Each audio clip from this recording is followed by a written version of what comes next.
St. James.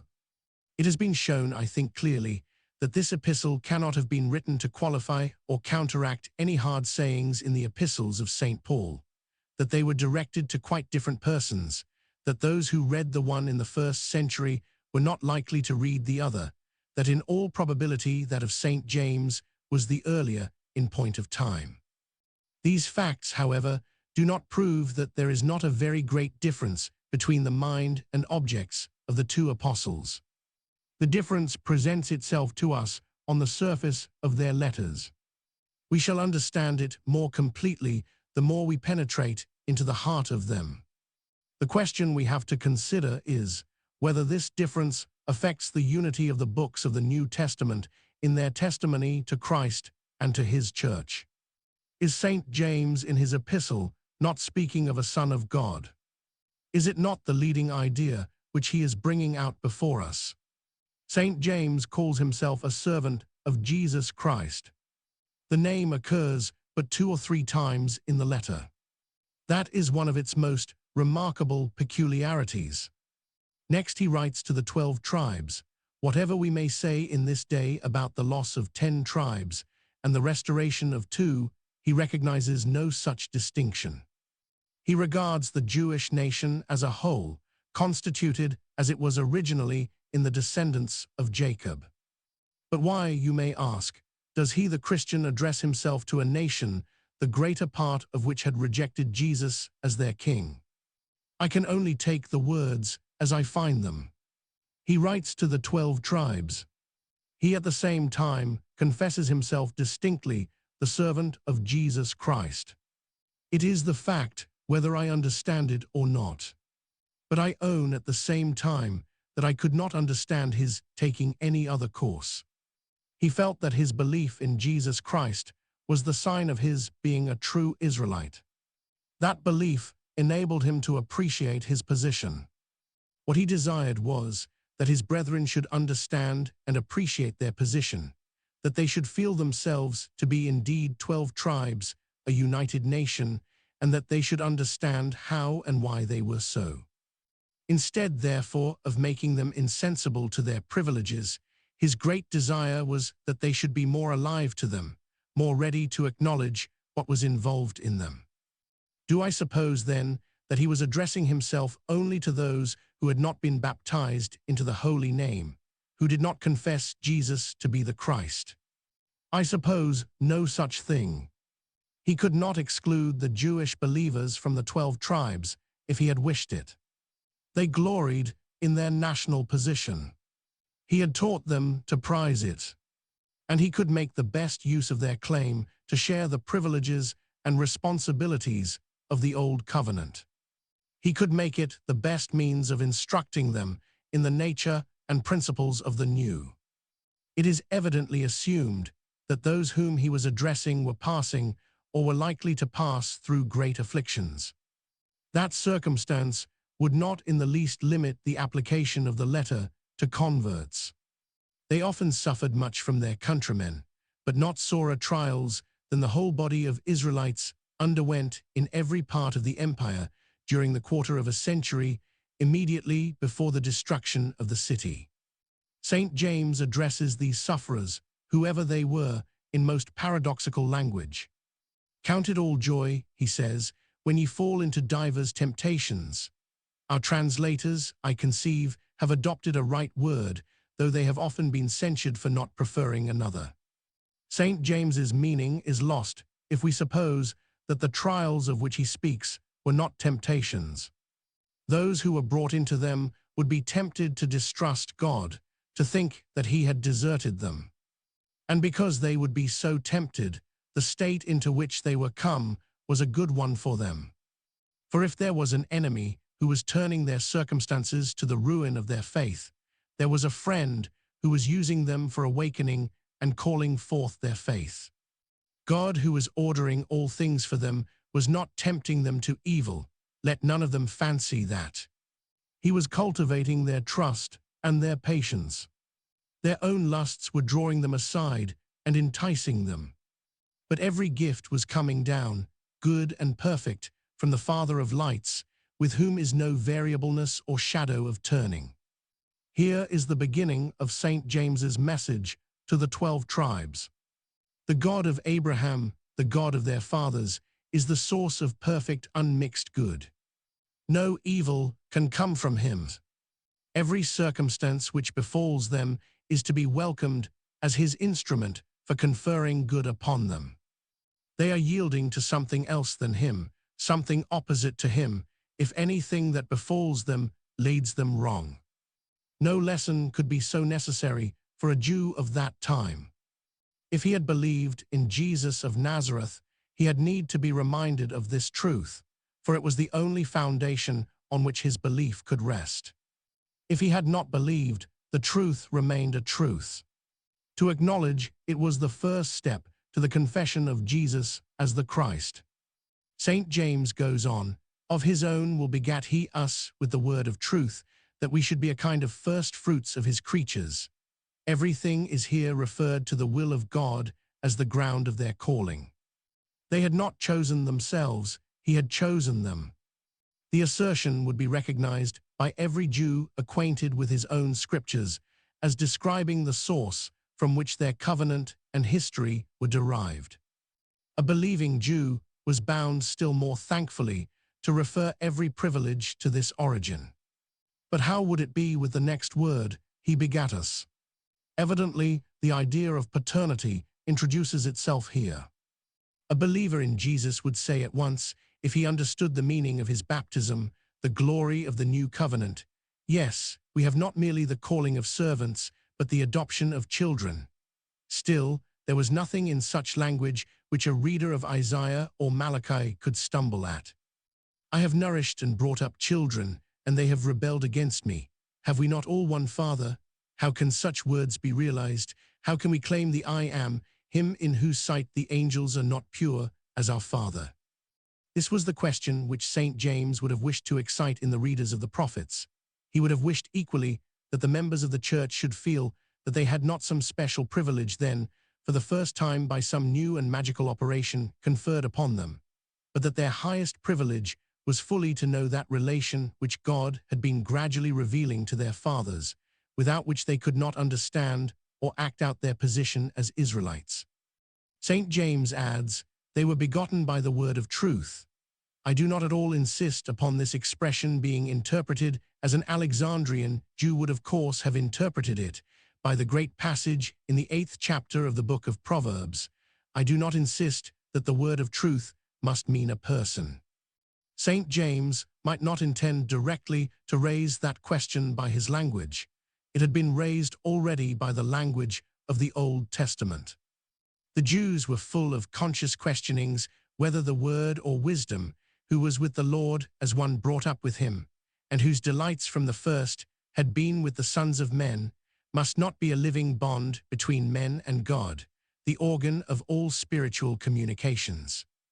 Taking the phrase in its lowest sense, it imported to every Jew that the unseen God, whom he might not contemplate in any image, had held converse with his mind and heart, had spoken continually to that which was within him. Whatever more the word of truth may signify, it can import nothing less than that God, by communications to his creature, had brought him out of his natural darkness, his pursuit and worship of visible things, that he might be under a spiritual guidance. The circumcision of the Israelite, the cutting off of his flesh, his separation from the surrounding nations betokened this. Lawgivers and prophets were continually explaining this as the intent of it. Surely it was most needful that the believer in Jesus should not fancy that his privilege was of a different kind, that he had come into a more outward economy, that he was not the subject of an inward government. At the same time, St. James takes occasion to remind the Jew that if he understood the privilege which belonged to him aright, if he claimed it according to the divine sense and interpretation of it, he could only look upon himself as begotten to be a kind of first fruits of God's creatures. The covenant to Abraham could not be fulfilled if in him and in his seed all the families of the earth were not blessed. But could any hint be more valuable to the converted Jew than that his little sect of Nazarenes was only the first fruits of a vast harvest which would be gathered in? Here is the great principle, as I conceive, of St. James's epistle. Here is the truth from which all his exhortations and warnings are corollaries. It is a Jewish principle, no doubt, as I have been trying to show. But is it less an evangelical principle? Would St. James have been a more spiritual teacher if he had continually repeated the name Jesus Christ, instead of thus leading his countrymen to study the very nature of his government? I think if he had taken the course which his modern critics would have considered the most apostolical and the highest proof of his advancement, he would have proved that his apprehension of the gospel was more nominal than substantial. I do not mean, as I hope I shall presently show, that the name Jesus Christ has not a precious significance and reality, and that there were not teachers, some even who are often carelessly classified with St. James, whose special office it was to bring out this name in its fullness and power, to present the acts of the man Christ Jesus as objects of faith, as uniting his work on earth to his work in heaven. But I believe that the important task which was committed to them would have been inadequately fulfilled if there had not been a St. James to exhibit first and most prominently him of whose mind the divine word was the utterance, that Jews might be led to ask how all the prophecies of their old covenant, that he should one day prove himself to be their father, could actually and indeed be fulfilled. Does the apparent confusion of two classes of Jews, so utterly different in all their feelings and habits of mind, seem very strange to the reader of the epistle in our day? I dare say that it does. I do not wonder that it should be so. But I will ask him first to consider whether I am putting it into the letter, whether the superscription of it, and very much of the character of it, do not compel me to take this view of it. Next, whether each of these classes did not learn something which it was greatly concerned to learn, by means of this apparent confusion. Lastly, whether those passages which do obviously point directly to the believer in Jesus Christ are not warnings against evils which the Church was adopting and inheriting from the Jew, which there was great hazard of its preserving and transmitting, and which were most criminal in it, because they were especially treasons against the man of sorrows. Let us consider these questions a little. St. James goes on to say that, as God had begotten them by the word of truth, they should be swift to hear, slow to speak, slow to wrath. They should receive with meekness the engrafted word, which was able to save their souls. But they must be doers, not hearers only. Because whoever was only a hearer was like a man beholding the form of his generation, the original after which he was created, in a mirror, and then who went away and forgot what manner of man he was. All these exhortations arise naturally from the truth that there was a divine Lord and teacher near, whose voice they were drowning with the noise of their own words and the tumult of their own passions, who was ready to implant in them the seed of a new life, after whose image they were formed, by doing whose commands they were proving that they confessed their relationship to him and his authority over them. Such an invisible government every Jew instructed in the law of his forefathers, who entered into the meaning of the Psalms and the prophets, acknowledged. Such was the preparation for acknowledging the divine teacher who had spoken with human lips, but had spoken directly to the inner mind, and had called upon that to submit to his government. On the other hand, how little could a believer in Jesus understand his rights and position, if he merely confessed a certain teacher who had been born at Bethlehem and died on Calvary, and did not own him as the secret ruler of his heart and reigns. St. James, being convinced that the believer in Jesus was the true Jew, was bound to practice all the religious observances which his position in Jerusalem enabled him to practice. The Acts of the Apostles and the passages respecting him in Josephus can leave no doubt upon our minds that he was, in the Jewish sense of the word, the most religious man of the city. Yet here we have him saying that if any man seem to be religious and bridleth not his tongue, that man's religion is vain, and that pure religion and undefiled before God is to visit the fatherless and widows in their affliction, and to keep himself unspotted from the world. A more remarkable testimony, coming from such a quarter, believing or unbelieving Jews could scarcely receive. The latter, who were always tempted to make devotion consist of observances, were told that these observances themselves meant that there was an invisible ruler who was conversing with the heart and exercising dominion over it. The others, who were disposed enough to make their privileges as children of Abraham a reason for separation from their Gentile brethren, were led at once to the inward principle and practical result, which alone made their privileges of any value. Then follows a passage in which there is a direct allusion to the faith of our Lord Jesus Christ, the Lord of glory. And what occasions this apparent departure from the general method of the epistle? This faith, he says, is not to be held with respect of persons.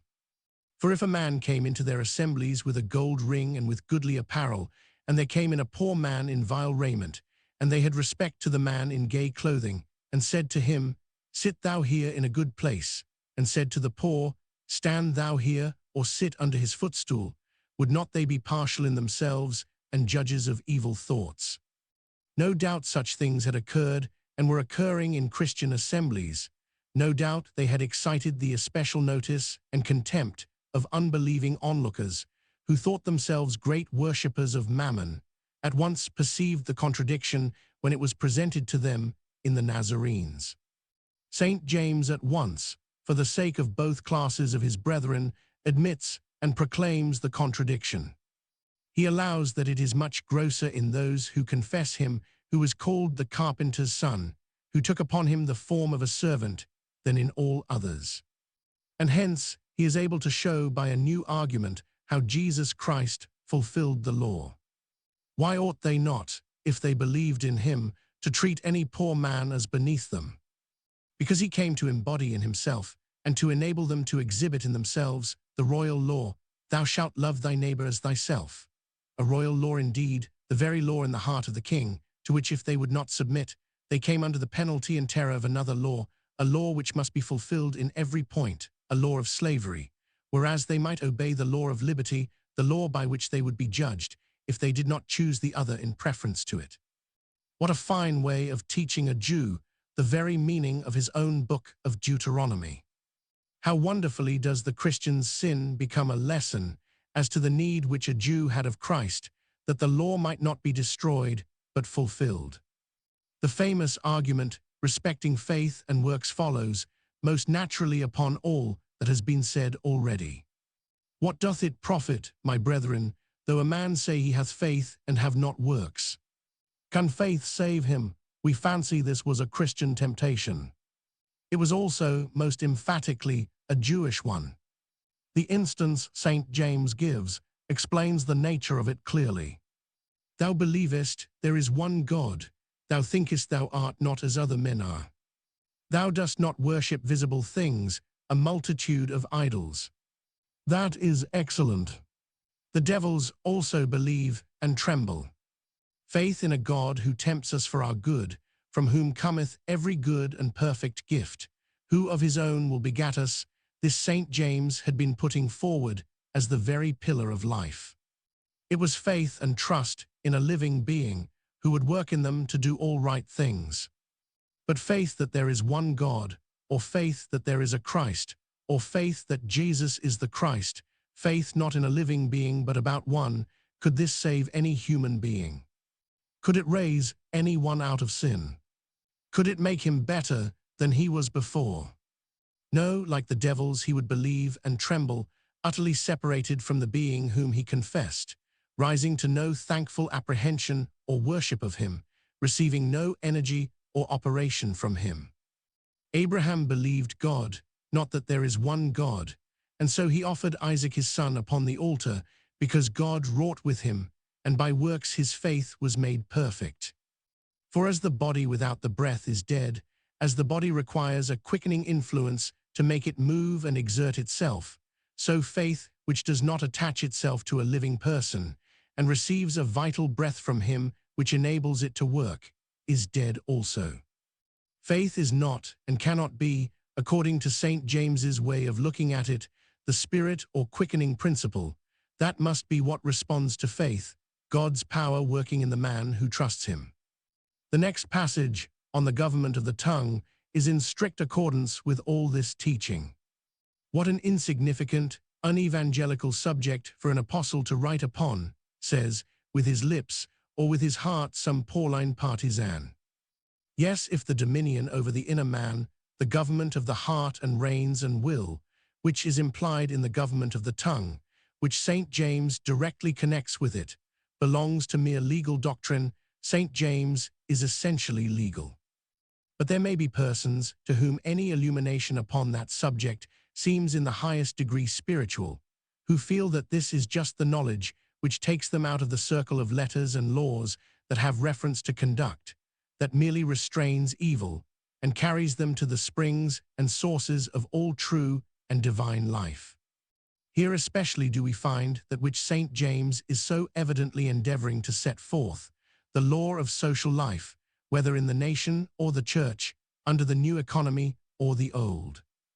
It was the same unbelief in the actual government of God over the inner man, the same bitter envying and strife in the heart, which was destroying Jerusalem, which was threatening the Christian community in that day, which would threaten it in all days. All good things come from above. But the wisdom, the craft, which set them plotting one against another, was not from above, but was earthly, sensual, devilish. Yet there was the other wisdom. It was given them, though they might pervert it to evil, the wisdom which is first pure, then peaceable, gentle, and easy to be entreated, full of mercy and good fruits, without partiality and without hypocrisy. This clause of the epistle ends with the law of peace, which is preserved by obedience to the divine spirit of peace. The next opens with the question, "From whence then comes war and fighting among you? Surely from the lusts in your members, which are striving against this spirit of peace."